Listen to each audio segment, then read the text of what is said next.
Bago pa man sumikat ang Facebook, Instagram at TikTok, may isang social media platform na naging bahagi ng kabataan ng milyon-milyong tao,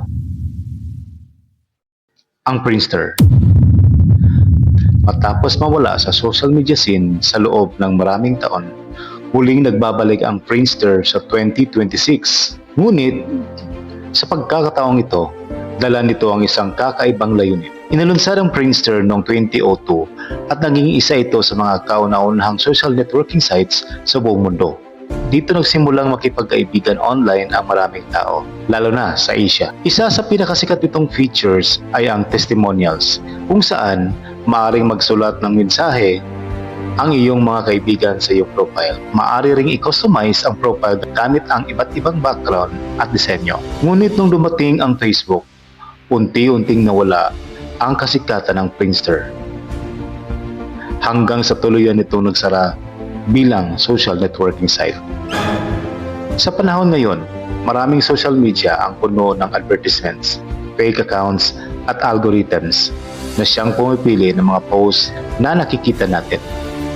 Dahil dito, muling ibinalik ang Friendster upang hikayatin ang mga tao na bumuo ng tunay at mas makabuluhang koneksyon. Hindi ka basta-basta makakapag-add ng kahit sino. Kailangan magkasama kayo sa totoong buhay at itap ang inyong mga cellphone bago maging magkaibigan sa app.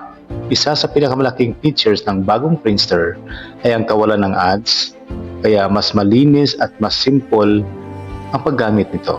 Hindi algorithm ang nagdidesisyon kung ano ang makikita mo. Makikita mo lamang ang mga updates mula sa iyong tunay na mga kaibigan.